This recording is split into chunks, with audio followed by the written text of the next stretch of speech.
여러분 안녕하십니까? 오대혁입니다. 국문법 테마 특강을 6강에 걸쳐서 여러분들에게 전달해 드리겠습니다. 국문법 부분이 최근에 국가직이나 지방직 부분에서 많이 출제되지는 않았죠. 2021년도, 2020년도 국문법 문제가 그렇게 중요하게 작용을 하지 않았어요.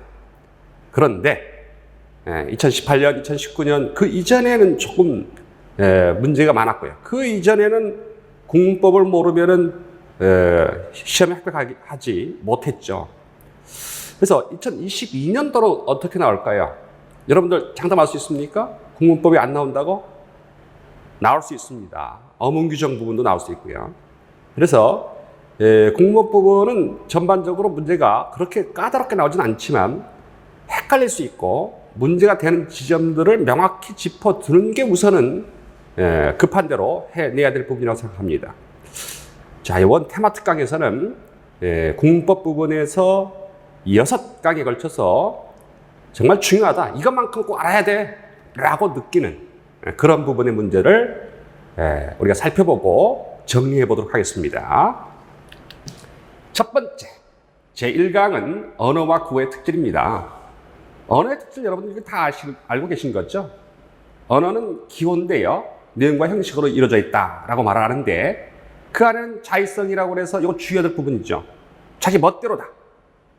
소리와 그 뜻에서 어떤 필연성이 존재하지 않음을 얘기하죠. 예컨대 개소리를 말이에요. 멍멍, 바와우, 왕왕. 왕왕은 일본어죠. 가자리, 가을로 됐다. 이건 역사성을 말하기도 하고요. 가자리, 가을로 바뀌었다 해서 글자 모양의 변화를 나타내는 거죠. 그러면서 이것도 역사성은 무엇을 설명할 수 있다? 자의성을 설명할 수 있다. 배배배, 배를 타고 가다가 배가 고파서 배를 먹었다. 배배배. 동음이어죠. 이 역시도 내용과 형식 사이에 필연성이 없음을 말합니다. 집, 하우스와 같이 어떤 내용은 하나인데 형식이 여러 가지인 경우, 이와 같은 것들도 자의성을 설명하는 예시가 됩니다.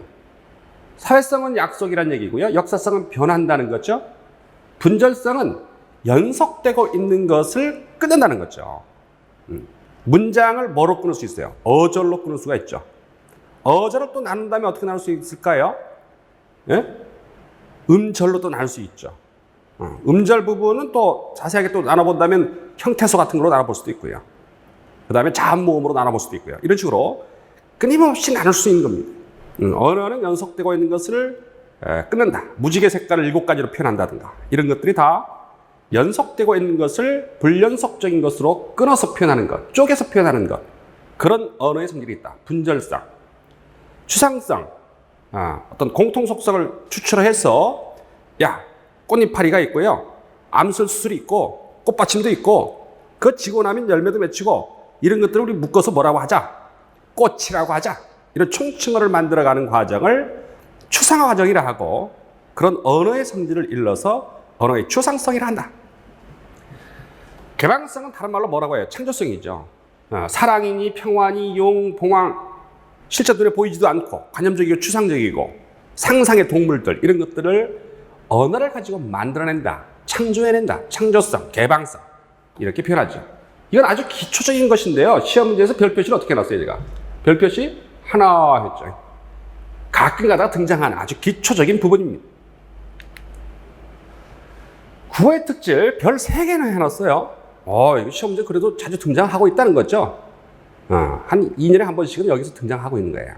그래서 여러분이 갖고 있는 기본서에서 국어의 특질, 일반적인 특징들을 전반적으로 훑어보셔야 되는데요. 자, 지금 제시된 것은 어떤 거냐면요, 기출된 거, 국어의 특질과 관련해서 언급되었던 최근의 표현들을 가져와 봤어요. 국어의 고유어에는 상징어를 나타내는 어휘가 발달했다. 이때 상징어라고 하는 말은 무슨 말일까요? 상징어는 음성상징어예요. 여러분 프린트에다가 교재에다가 이렇게 표시를 해놔요. 음성상징어, 의성어, 의태어 같은 것들을 가리키는 거죠. 의성어, 의태어가 발달해 있어요. 두 번째, 국어는 어간의 문법적인 기능을 가진 요소와 결합하는 첨가어죠. 첨가어란 말 대신에 부착어, 교착어 이렇게 쓰기도 하죠. 부착어, 교착어라고도 하죠. 영희, 가. 영희에다가 가를 붙여서 주어를 만들죠. 학교에. 학교라는 명사에다가 에를 붙여서 부서를 만들어냅니다. 이렇게 달라붙어서 문법적인 관계를 알려준다. 그 얘기를 하는 것이 바로 국어는 교차거이다, 첨가어이다, 부차거이다라고 하는 거죠. 요 3번이 한 2번 나왔는데요. 이거 두음법칙 설명하는 거죠. 첫 소리에서 리을 이응이 발음되지 않는다. 이때 이응은요, 요거 주의해야 돼요. 아라고 할 때 이응이 아니고요. 강할 때 이응이, 요 이응 말하는 거예요, 요 이응. 받침에서 발음 나는 응 발음 나는 거. 강 할 때 응 발음 나는 거. NG, 영어의 NG죠. NG의 발음을 두음에서 발음하지 않는다는 거죠. 알았죠? 라디오, 외래어 빼고요. 우리말에서 리을이 첫 음으로 발음되지 않고요. 두음에서. 그 다음에 소리가 나는 이응이 첫 음에서 발음되지 않습니다. 이거 역시 두음 법칙을 설명하는 것이 되죠. 그 다음에 우리 국어는 뭐라고 표현하죠? 음소 문자라 했어요. 음소, 자음과 모음을 가리키죠? 자음과 모음으로 이루어진 문자. 몇 개의 자음과 모음입니까? 그래서 40개의 음소로 이루어져 있다. 이것도 출제된 거예요. 40개의 자음과 모음, 음소로 이루어진 문자이다. 그 다음에 설명이 5번이 바로 그거죠. 뭐라고 되어 있어요? 현재 40개의 자음과 모음이 있다. 창제 당시에는 자음과 모음이 28자이다. 새로 만들어진 거죠. 새로 만들어진 28자. 처음에는 그렇게 자음, 모음 만들었고요. 나머지들은 합용의 원리에 따라서 뭐 쌍기역, 쌍디귿, 비읍시옷, 와, 왜 이런 것들 합용의 원리에 따라서 만들었죠. 뒤에서 확인할 겁니다. 그 다음에 7번은요. 표음주의와 형태주의가 혼용된 표기. 이건 한글 맞춤법 얘기하는 거죠. 어떤 경우는 소리대로 적고 어떤 경우에는 어법에 맞게 적는다. 형태주의는 다른 말로 뭐라고 표현할까요? 표의주의라고 표현하기도 합니다. 형태주의는 다른 말로 표의주의. 명란, 창란. 실제 발음은 어떤 발음 나요? 명란이잖아요. 근데 무엇이기 때문에? 알이거든요. 명태 알이기 때문에 알임을 알려주기 위해서 명란이라고 적었어요. 이런 것들을 형태주의, 표의주의 이렇게 말하는 거죠. 창란은요, 명태의 창자를 가리키거든요. 소리대로 적은 거예요. 그래서 이거를 표음주의라고 표현하고 있는 거죠. 표음주의. 소리대로 적을 때도 있고 어법에 맞게 문법적인 사항을 고려하거나 그 단어의 기원을 의식하면서 어원을 의식하면서 적는 방법. 이게 한글 맞춤법의 기본이죠. 표음주의와 표의주의. 표의주의를 다른 말로 형태주의라고 말한다. 라고 하는 거예요. 이게 시험지에 나왔던 점이고요. 그 다음 8번을 보시면 훈민정음 해례본은 해례본이에요. 훈민정음 전체가 라고 하면 안 돼요. 훈민정음 중에서도 해례본, 언해본도 있고 그렇잖아요. 유네스코에서 지정한 세계 기록문화유산이죠. 한글은 개 짖는 소리, 하고 오는 소리까지 완벽하게 적을 수는 없죠. 어떻게 적어요 이거? 그렇죠? 하고 오는 소리, 개 짖는 소리 완벽하게 있는 그대로를 적기는 어려워요. 우리말을 로마자로 적을 때는 국어의 로마자 표기법의 규정에 따른다. 이거 시험지는 어떻게 바꿔놨을까요? 한글 맞춤법의 규정에 따라 적는다. 뭐 이런 식의 헛소리를 써놨었죠. 자, 이렇게 해서 국어의 특질을 기본적으로 알고 있어야 될 부분들을 설명하고 있고요. 현재 우리말에는 과거 몽골로부터 유입된 외래어도 포함되어 있다. 몽골어를 어떻게 외우면 좋을까요? 말, 매, 타락, 수락. 말 종류, 매 종류예요. 가라말, 고라말, 송골매, 보라매, 매 종류. 이게 몽골이 우리나라에 쳐들어왔던 시기인 원간섭기 때 들어온 것들이죠. 말 종류 나오거나요, 매 종류 나오거나. 타락은 우유예요. 그때부터 우유를 먹기 시작했나 봐요. 타락. 또는 수라상이라 할 때 수락. 말, 매, 타락, 수락. 이렇게 외우셔야 되겠죠. 이런 것들은 다 어디서 들어왔다? 몽골에서 들어온 말이다. 라고 하는 것을 기억해 두셔야 되겠습니다. 12번 한국어의 특질 중에 하나는 교착어로서 문법적 관계를 나타내는 조사와 어미가 발달되어 있다. 당연한 얘기입니다. 한국어의 특질 중에 하나는 상하관계를 중시하던 사회구조 때문에 높임법이 발달되어 있다. 요거를 바꿔치겠죠. 상하관계를 중시했는데 평등한 관계를 지향했기 때문에 이런 식으로 말을 바꿔서 출제되었습니다. 한국어의 특징 중 하나는 서술어가 문장 끝에 오는 어순이라 끝까지 들어야 뜻을 제대로 이해할 수가 있어요. 그래서 뭐라고 표현하죠? SOV 구조다라고 해요. 영어는 어때요? SVO 구조죠. 이건 영어. 이거는 국어. 이 서술어가, 동사가, 서술어가 제일 끝에 오기 때문에 사람을 끝까지 붙들어두는 어떤 장점이 있죠. 긴장감이 조성돼요. 마지막에 도대체 무슨 말을 하려고 하지? 하는 서술어가 제일 마지막에 온다는 거. 긴장감 유지하면서 비판적 사고의 기회를 빼앗는다. 영어는 비판적 사고의 기회를 갖게 하지만 긴장감이 부족하다. 이렇게 반대 지점으로 설명이 될 수 있습니다. SOV 구조다 라고 하는 표현도 출제된 적이 있습니다. 그 다음 한국어의 특징 중 하나는 어두의 특정 자음이 오는 것을 피하는 현상. 이건 뭐죠? 두음 법칙을 설명한 거죠. 이렇게 국어의 특징을 설명하면서 이게 줄글로 쭉 써져 있어요. 그렇게 하다 보면은 도대체 뭘 말하는지 정확하게 개념을 모르고 있으면 걸려들 수 있습니다. 자, 여기까지가 출제된 부분이고, 여러분이 갖고 있는 기본서의 국어의 특질 부분들은 잘 훑어두셔야 됩니다. 한 몇 년에, 한 2, 3년에 한 번씩 꼭 나오는 지점이다 라고 의식하셔서 별 표시해놨죠? 주의 표시해 놓으셔야 됩니다. 자, 그렇게 해서 국어의 특질 기본을 봤고요. 핵심, 나오면 정확히 모르면 걸려드는 바로 지점, 훈민정음의 제자원리입니다. 별이 4개 해놨네요. 매년 나온다 라고 하면 별 5개 정도가 될 텐데요. 훈민정음 부분은 시험 문제에서 한동안 계속 나올 때도 있었고요.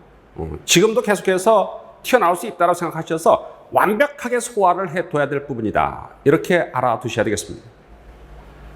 자, 훈민정음의 제자 원리에서 여기는 쓰여 있지 않습니다만 이렇게 정리를 하세요. 아, 설음, 순음, 치음, 후, 아살손치우라고 우선 외우셔야죠. 이건 뭐냐면은 어금니죠. 어금니 소리. 현대어로 쓰면 혀 소리, 입술 소리, 이 소리, 목 구멍 소리죠. 중세국어는 뭐라고 되어 있냐면 목소리라고 나와 있어요. 중세국어에서는 목소리가 나와 있지만 정확하게 후라고 하는 글자는 목구멍 후자거든요. 목구멍 후. 목구멍 소리입니다. 기역, 니은, 미음, 시옷, 이음, 키읔, 디귿, 티읕, 비읍, 피읍, 지읒, 치읒, 여린 히읗, 히읗. 여기다가 옛니응, 리을, 반치음. 이렇게 해서 자음 모두 몇 자? 17자를 새로 만들었죠. 자, 요 기역, 니은, 미음, 시옷 이런 것들을 기본자라 하고, 이런 것들을 가획자라 하고, 옛니응, 리을, 반침을 가리켜서 이체자라 한다. 자, 그거 정리해 놓은 거죠. 원리를 말하라면 기본자는 상형의 원리, 가획자는 가획의 원리, 이렇게 표현했죠. 이체자는 따로 어떤 원리라고 말하지 않고 있습니다. 가획자와는 성격이 다른 글자다 해서 이체자라고 설명해주고 있습니다. 자, 이렇게 해서 총 몇 자를 만들었는데, 새로 28자를 만들었는데 그 중에 자음이 이와 같이 17자를 만들어냈다. 뭐면 어떻게 돼요? 천지인이죠? 천지인. 하늘에 둥근 모양을 번떠서 아래야. 땅에 평평한 모양을 번떠서 사람이 서 있는 모습을 번떠서 이를 만들었다. 이거를 기본자라 한다. 이 역시도 무슨 원리예요? 상형의 원리다. 근데 이 상형이 성격이 달라요. 이때 상형은 여기 입의 모양, 혀의 모양 여기 써져 있죠? 입의 모양, 이의 모양, 목구멍 모양 이렇게 있잖아요. 이런 것들을 뭐라고 볼 수 있어요? 발성기관을 본떠서 이 글자를 만들었다. 그래서 본떴다. 발성기관 본떴다. 상형하였다. 그래서 상형의 원리라 하는 거지. 이때 상형은 뭐예요? 천지인, 삼재라고 표현하는 하늘과 땅과 사람을 본떠서 만들었다. 이렇게 표현되어 있죠. 땅, 아, 어, 오, 우, 야, 여, 요유, 초출자, 제출자. 이렇게 되죠? 초출자, 제출자 이거 합쳐서 뭐라고 표현해요? 합성의 원리라고 돼 있죠. 여기 보면은 가획의 원리 이렇게 한 다음에 합성의 원리라고 말하곤 한다 했어요. 이 부분이에요. 합성의 원리. 모음은 합성 원리라고 표현한 게 정확한 표현이에요. 합성. 왜 합성이라 하느냐? 아래의 의의를 가지고 이렇게 됐어요. 합하여서 이루었다라고 되어 있습니다. 합이성. 이렇게 됐거든요. 원문을 보면 합쳐서 이뤘다. 아래와 의 기본자를 합쳐서 이뤘다. 이렇게 표현되어 있어요. 그래서 여기까지가 모두 몇 자가 됩니까? 중성이죠. 초성 17자, 중성 11자. 자음 17자, 모음 11자를 만들어서 새로 만든 28자를 만들어냈던 거죠.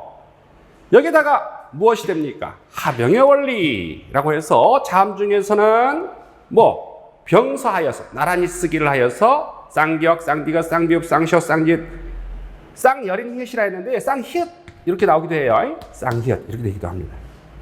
그래서 같은 글자를 나란히 쓰는 것을 뭐라 말하고? 각자 병서라고 말하고 시옷기역, 시옷디귿, 비읍시옷, 시옷비읍 이런 것들은 서로 다른 것을 나란히 쓴 것을 합영병서라 한다.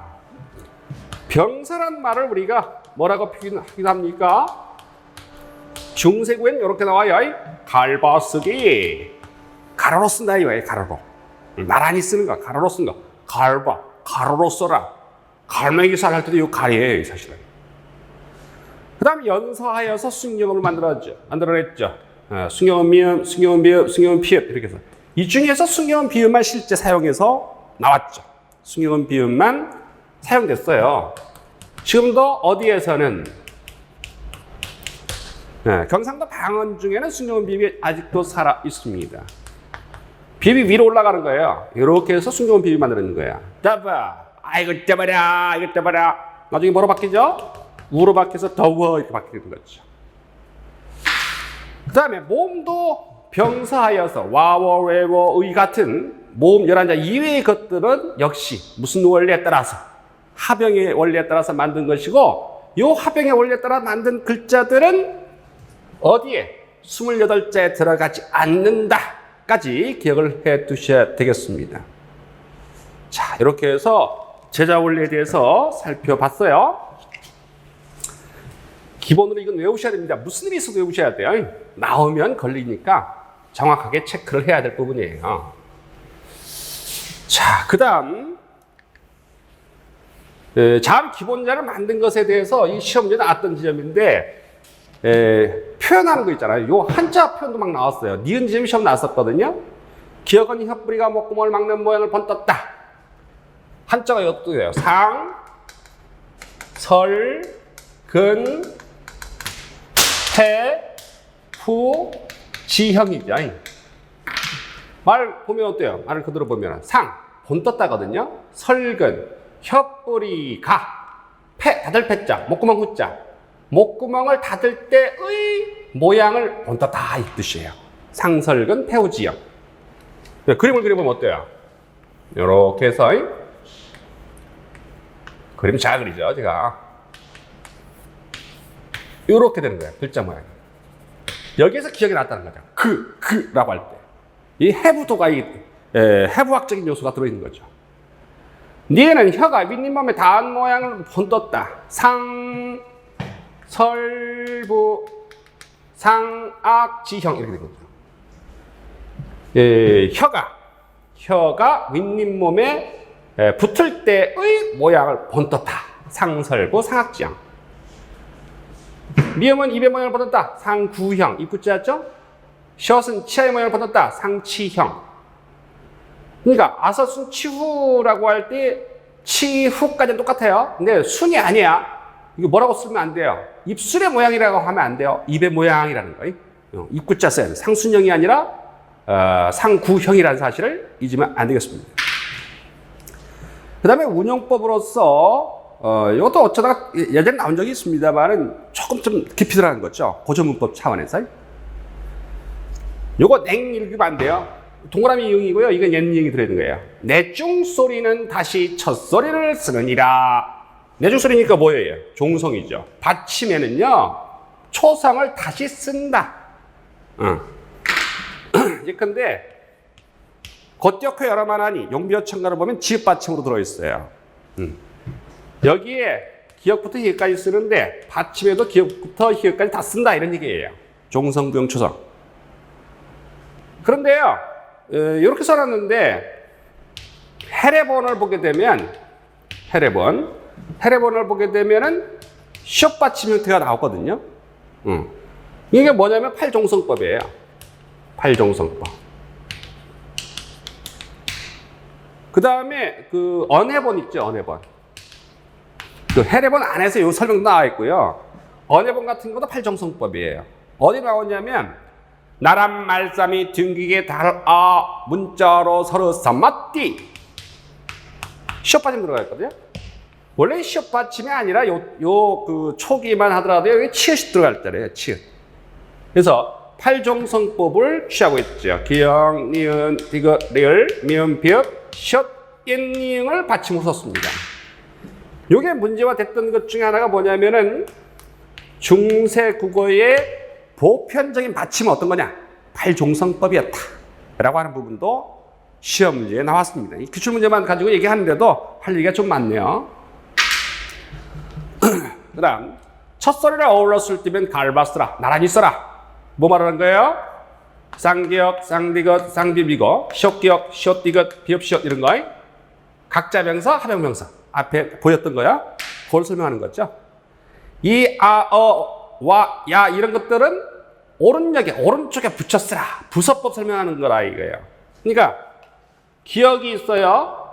기역이 있는데 아는 어디 써요? 아는 오른쪽에 붙여 쓰죠. 오는 어디 써요? 아래쪽에 붙여 쓰죠. 그래서 모음을 붙여 쓰는데 이게 부서거든요. 붙여쓰기예요. 붙여쓰기. 부서법인데 붙을 붙자. 오른쪽에 붙여 쓰는 것은 뭐라 하고? 우서. 아래에 붙여 쓰는 것은 하서. 이렇게 표현하는 거예요. 여기서는 오른쪽에 붙여 쓰는 거니까 우서법을 설명해 주는 거예요. 이, 아, 야 이런 것들은 부서법 중에서 오른쪽에 붙여 쓰는 우서를 설명해 주고 있어요. 리을은요, 무릇 짜이 글자가 이때 짜는 뭘 뜻하고 있습니까? 짜는 자음과 모음이죠. 다른 말로 뭐라고 했죠? 음소죠. 자음과 모음이 모름지기 어울려야만 합쳐져야만 소리 음절을 가리키는 거죠. 소리 인하니 성음법 음절을 이루는 법, 소리를 내는 법이거든요. 자, 이렇게 설명해 놓고 그 예시로서 맞냐 틀리냐 하는 문제를 출제를 했던 겁니다. 그래서 이 부분은 기본으로 여러분들이 암기를 해 두셔야 될 부분이라고 생각이 됩니다. 자, 이렇게 해서 훈민정음 부분에서 정리해야 될 아주 기초적이고 핵심적인 사항들을 우리가 살펴봤습니다. 자, 이제 시험 문제 나왔던 것들을 몇 개 살펴보고 1장 부분을 우리가 마무리를 해야 되겠죠. 첫 번째는요, 국어의 특성으로 옳지 않은 것을 고려했습니다. 여러분 문제 지금 풀지 않으신 분들은요, 딱 멈추고요, 문제 풀어보세요. 문제 쭉 풀어보시고 몇 문제 안 되니까 쭉 풀어보시고 답이 맞았구나. 뭐가 문제지? 이런 것들을 체크하셔야 되겠죠. 첫 번째 문제는 난도 한 중 정도의 문제인데요. 특성을 옳지 않은 것으로 했습니다. 1번, 국어는 높임이나 겸양을 나타내는 특수한 단어를 사용한 어휘적 높임이 있다. 그렇죠. 말씀, 할아버지 말씀 이렇게 쓰잖아요. 그렇죠? 병 대신에 병환을 쓰고 밥 대신에 진지를 쓰고 이런 특수한 어휘들을 사용함으로써 어휘적으로 높이는 거죠. 할아버지가 있다라고 쓰지 않고 뭐라고 쓰죠? 계시다. 이렇게 동사도 바꿔주고 그러면서 특수한 어휘를 써서 높이는 어휘적 높임이 나타납니다. 두 번째, 국어의 단모음 가운데 왜 위는 이중모음으로 발음하는 것도 허용된다. 그렇습니다. 아주 세밀한 얘기인데요. 왜나 위는 단모음이에요. 현대국어에서. 근데 어떤 발음? 왜? 우의 발음을 허용하죠. 위. 한글로 못 써요. 그래서 WI로 써요. 아니, 우이. 그래서 시험에 나왔어요. 최고, 최고. 이렇게 해서 시험에 나왔죠. 최고, 최고. 이렇게 발음할 수 있다. 이건 이중모음이거든요. 이중모음 발음도 허용해요. 북한에서는 항상 단모음이에요. 그 다음, 국어는 단어 형성법이 발달되어 수천여 어느덧 등과 같은 파생어, 깎아지르다 들짐승 같은 합성어가 많다 했는데 여기에서 이런 식의 문제가 나왔던 건데요. 문제를 일으켰죠. 어느 덧 할 때는요, 이거 합성어예요. 어느 집에선, 어느 띄고 덧이었던 것을 붙여놓은 거예요. 합성어는요, 기본 머릿속에 딱 집어넣어. 띄어 쓰던 건데 붙였다. 우리 작은아버지, 작은 띄고 아버지였던 걸 붙여서 쑥불을 뜻하는 말이 됐다. 숫하고 처녀 띄어 쓰는 경우는 없을 거 아니에요. 숫은 접사고요. 어느 덧은 합성어가 된 거죠. 어근어근이 결합된 합성어입니다. 그래서 파생어라고 해서 잘못된 거죠. 어느 덧을 집어넣어서 잘못된 겁니다. 나머지 깎아지르다 길짐승 같은 경우는 여기서 길짐승 같은 경우는 기다에서 온 말이에요. 기다, 기는 길. 여기에 짐승이 결합. 기어다니는, 길 수 있는, 기어다니는 짐승, 길짐승. 거기서 온 거예요. 로드 짐승이 아니에요. 로드 비스트 아니에요. 그래서 이거 뭐에서 문제가 될까요? 형태에서 분석하라고 하면 기하고 리을하고 하나, 둘, 세 개가 돼야 돼. 짐승은 하나로 본다면요. 다음, 그래서 3번이 정답이 되겠고요. 국어의 높임법은 주체를 높이는 주체 높임, 상대방을 높이는 상대 높임, 문장의 객체를 높이는 객체 높임. 주체, 객체, 상대 높임. 나중에 우리 이 높임법 부분 정말 주의해야 될 부분입니다. 체크를 잘 해두셔야 되겠습니다. 1번 문제 봤고요. 2번. 국어의 형태적 특징으로 했어요. 국어의 특징을 말할 때요. 우문상의 특질, 어휘상의 특질, 문법상의 특질이라고 학교 문법은 설명을 하고 있습니다. 근데 이 문법적인 부분을 다시 또 나눠본다면요. 형태론이 있고요. 문장론이 있어요. 문장론은 다른 말로 통사론이라고 말하는 거죠. 그래서 형태론에서는 단어에 대한 얘기니까 형태소 얘기 나오겠죠? 그 다음에 파생어냐 합성어냐는 단어 형성 얘기 나와요. 그 다음 품사 얘기 나와요. 동사, 형용사 이런 품사 얘기 나와요. 그래서 형태론의 지점은 요 영역이에요. 문장론은 당연히 뭐겠어요? 문장의 짜임이겠죠. 그래서 그 안에는 문장 성분 얘기 나올 테고요.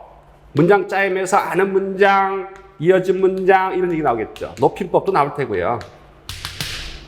자, 그런 영역입니다. 그래서 이런 부분에서 서울시 문제가 나왔던 건데 이 개념을 모르면 걸려드는 문제였죠. 형태적 특징을 물었다는 것은 형태론의 영역인 걸 골라내라는 문제죠. 그래서 1번은 수식어는 반드시 피수식어 앞에 온다. 아름다운 그녀라고 했어요. 아름다운은 수식어죠? 그녀는 피수식어죠? 수식어는 피수식어 앞에 온다는 말 맞는데 이건 뭐에 대한 얘기죠? 문장 짜는 얘기예요. 문장을 어떻게 구성하느냐라고 하는 거니까 지금 나와 있는 1번은 문장론의 영역입니다. 그러니까 형태적 특징 아니에요. 정답은 2번이죠. 동사, 형용사 나왔어요. 이 사자 붙은 게 뭐예요? 품사죠. 동사, 형용사 활용이 유사하다. 뛰다, 뛰니, 뛰어서, 예쁘다, 예쁘니, 예뻐서 비슷하게 활용하더라. 그러니까 품사에 대한 얘기를 하고 있으니까 형태적 특징이 되는 거죠. 3번 문장 성분의 순서를 비교적 자유롭게 바꿀 수 있다. 이거 문장 짜임이죠. 4번도 문장의 짜임에 대한 얘기입니다. 다 뭐에 대한 얘기예요? 문장론의 영역을 보여준 거죠. 자, 이렇게 해서 이거는 뭐에 대한 문제라는 걸 알 수 있어요. 국어의 특징을 얘기하면서 범주, 어느 지점의 부분에서 설명하고 있느냐, 카테고리를 구분할 줄 아는지를 물어대는 그런 문제죠. 이거 말고 어떤 것도 나올 수 있냐면 국어의 특징 설명하면서요, 언어의 특징을 설명해 버릴 수도 있어요. 국어의 특징, 언어의 특징이라고 하면은 영어나 중국어나 일본어 다 모든 언어가 갖고 있는 특징이잖아요. 그 중에서 우리 국어만 갖고 있는 특징이 뭐냐 이렇게 물어댈 수 있거든요. 뒤섞어 버릴 수도 있어요. 그런 것들을 대비를 좀 해두셔야 돼요. 자, 그 다음에 외국인들에게 설명한 한국어의 특질로 옳은 것만을 묶은 것을 고라했습니다. 자, 볼까요? 한국어는 기역, 키역, 디귿, 티읕, 비읍, 피읍의 이중의 체계로 대립됩니다 했어요. 이중인가요? 기역, 쌍기역, 키역으로 대립되니까 삼중체계잖아요. 이중체계가 아니라 삼중체계입니다. 그래서 기역은 잘못된 거네요. 한국의 특질 중 하나는 평등한 관계를 중시하는 사회구조 때문에 아까 같잖아. 상하관계 중시한다 그랬죠? 그래서 니은도 X죠. 한국어는 단모음수가 10개로 참 많습니다 했습니다. 예위에 의아워. 디귿은 맞죠? 디귿은 동그라미. 한국어는 자음의 첫 소리에 둘은 올 수 있지만 셋 이상은 올 수 없습니다 했는데요. 이거 무슨 말일까요? 어두자음군을 얘기하는 거거든요. 어두자음군. 첫 소리에 둘 이상 온다는 것 자체가 그 어두자음군 얘기인데 쌍기역이 왔어요. 까치 할 때 쌍기역. 이건 하나의 의문이에요. 하나로 보셔야 돼요. 시역, 기역 이런 것들은 몇 개로 보시고 두 개로 보시고 이런 거 옵니까? 오지 않죠. 그래서 리을도 틀린 것이라 봐야 되겠어요. 그 다음 한국어는 어근과 접사가 결합하여 단어가 문장 속에서 여러 가지 관계를 나타냅니다 했어요. 당연히 미음 맞는 얘기죠. 그러면은 디귿하고 뭐 맞는 거죠? 미음은 맞는 거죠. 그래서 정답은 디귿 미음 얘기한 4번이 정답이 되겠습니다.